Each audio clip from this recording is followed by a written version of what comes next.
Around the year 800 AD, the Maya civilization of southern Mexico, Guatemala, Belize, and Honduras was at the absolute peak of its sophistication.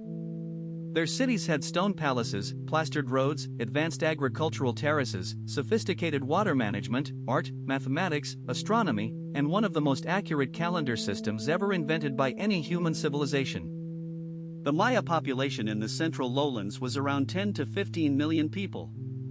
Their largest cities, Tikal, Palenque, Copan, Calakmul, were among the largest in the world for their time. By the year 950 AD, just 150 years later, those cities were empty. The plazas were silent.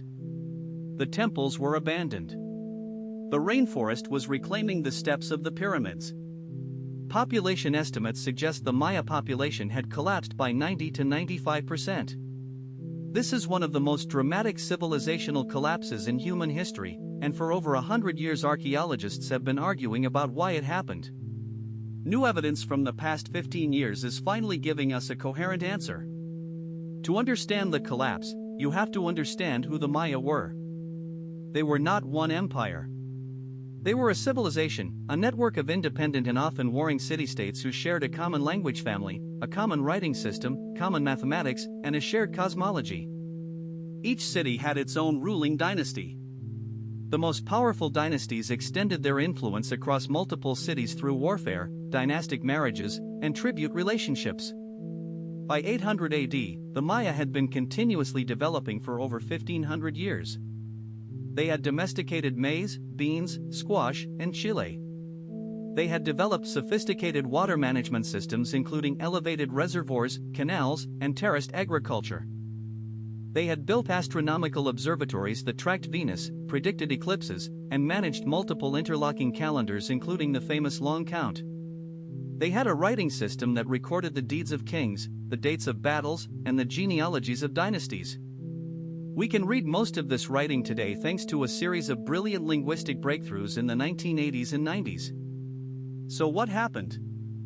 For decades the answer was a parade of competing theories. Some archaeologists blamed warfare. Increasing intercity conflict during the 8th century is documented in the inscriptions. Some blamed peasant revolts against an unsustainable elite. Some blamed environmental degradation through deforestation and soil erosion. Some blamed disease epidemics.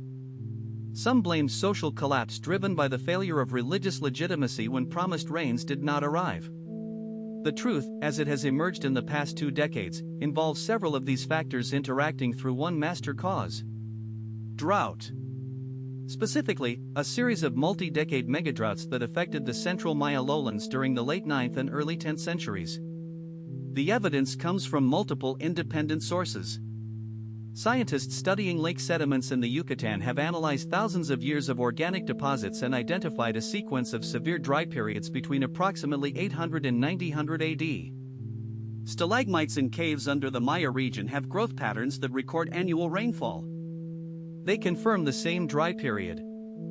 Tree ring data from cypresses in northern Mexico tell the same story. The droughts were not occasional. They were sustained.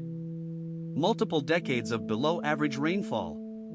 The longest drought, around 820 AD, may have lasted 20 years. The Maya could survive a dry year. They had reservoirs and emergency stores. They could not survive